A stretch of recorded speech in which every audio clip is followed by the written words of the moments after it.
وَيَسْأَلُونَكَ عَنْ ذِي الْقَرْنَيْنِ قُلْ سَأَتْلُو عَلَيْكُم مِّنْهُ ذِكْرًا صدق اللہ العظیم۔ ذوالقرنین کے بارے میں آپ کو بتا چکا ہوں کہ ان کا نام تاریخ میں جو مشہور ہے وہ کیخسرو یا سائرس،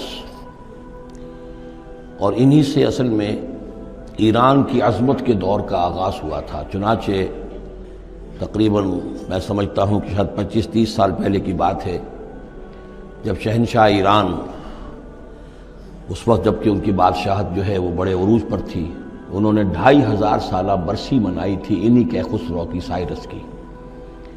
ان کی قبر جو ہے مقبرہ وہ دریافت ہو گیا تھا، اور وہاں پر ان کا ایک مجسمہ بھی دریافت ہوا تھا کھدائی پر۔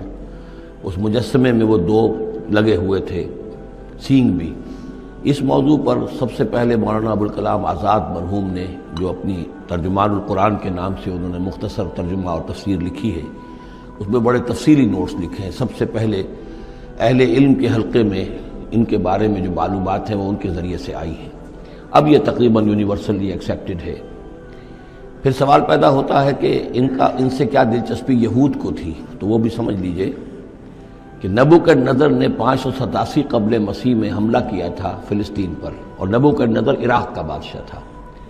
اس مڈل ایسٹ کو ذہن میں رکھیے کہ میڈیٹرینین کے بالکل ساتھ ہے ملک شام، اور شام ہی کا ایک علاقہ فلسطین ہے۔ اس وقت جو ہے یہ فلسطین اور اسرائیل اور شرق اردن اور ویسٹ بینک اور لبنان، یہ سب مل کر جو ملک بنتے ہیں، در حقیقت یہ شام عرب ہے، یہ شام ہے۔ پھر اس کے مشرق میں یہ عراق عرب یا عراق ہے، اور اس کے مشرق میں پھر ایران ہے۔ تو عراق کا بادشاہ تھا جس نے حملہ کیا تھا یروشلم پر، تباہ و برباد کیا، اور ان کو قیدی بنا کر لے گیا۔ کیپٹیوٹی کا دور ان کا تقریباً 150 برس کا ہے۔ لیکن اس عرصے میں ایران میں یہ شخصیت ابھری کیخسرو کی یا سائرس کی۔ اس نے پھر فتوحات کا دائرہ شروع کیا، تو سب سے پہلے عراق کو فتح کیا، بیبیلونیا کو، اور یہاں پر جو یہ اسیر تھے یہودی، ان کو اجازت دے دی کہ تم واپس جاؤ اور اپنا یروشلم آزاد کرو، اپنے جا کر آباد کر لو دوبارہ۔ تو گویا کہ یہ محسن ہیں ان کے، ذوالقرنین جو ہے ان کے محسن ہیں، جن کی وجہ سے کہ جن کے ذریعے سے اللہ تعالیٰ نے انہیں بیبیلونیا یعنی عراق کی کیپٹیوٹی جو اس کی اسارت کا دور تھا اس کو ختم کیا، آزادی ملی، اور پھر یہ واپس آئے۔ حضرت عزیر علیہ السلام کے ساتھ قافلہ آیا ہے، اور وہ تقریباً پھر انہوں نے آ کر یہاں عصر نو اس شہر کو بھی آباد کیا، اور ہیکل جو ہے حضرت سلیمان علیہ السلام کا بنایا ہوا جو وہ عبادت خانہ تھا اس کو دوبارہ تعمیر کیا۔ اس اعتبار سے ذوالقرنین جو ہے وہ ان کی تاریخ میں ایک معروف شخصیت ہے۔ تاریخ سے معلوم ہوتا ہے کہ انہوں نے پھر ایران کی پہلی حکومت کو کنسولیڈیٹ کر کے پارس اور مادہ کو ملا کر ایک سلطنت ایران بنائی۔ پھر ان کی فتوحات کے 3 دائرے ہیں۔ مغرب کی طرف میڈیٹرینین تک پورا علاقہ فتح کر لیا، مشرق میں پھر یہ ہمارا جو مکران تک کا علاقہ ہے، یہ سارا کا سارا علاقہ ایران کے ساتھ ہی ملتا ہوا ہے، بلوچستان، مکران، یہ پورا علاقہ انہیں فتح کیا۔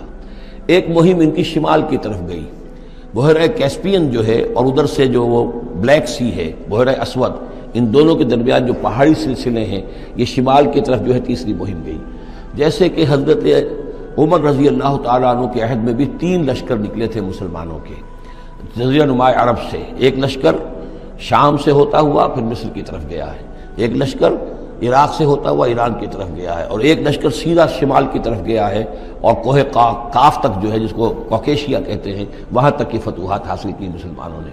تو تقریباً یہی سمجھیے کہ ایک بلو پرنٹ تھا جو کہ یعنی ہمارے اس دور خلافت راشدہ سے جو سمجھیے کہ لگ بھگ کوئی 2000 سال قبل جو ہے یہ واقعہ پیش آیا ہے، یا بلکہ اس سے کم، کوئی 1500 سال قبل یہ واقعہ پیش آیا ہے، اور یہ ذوالقرنین جو ہیں یہ یہاں پر ایک بڑی عظیم سلطنت کے بانی بنے ہیں۔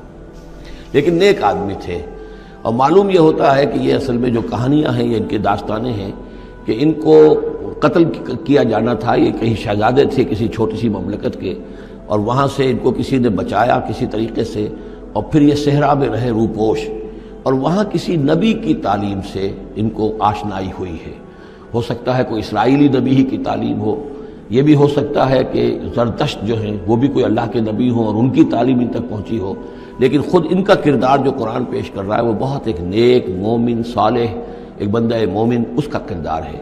یہ کردار جو ہے کسی بھی درجے میں 1% بھی جو ہے وہ کسی اور دوسرے فاتح پر یا کسی اور حکمران کے اوپر جنہیں بھی ہم جانتے ہیں تاریخی اعتبار سے ان پر منطبق نہیں ہوتا.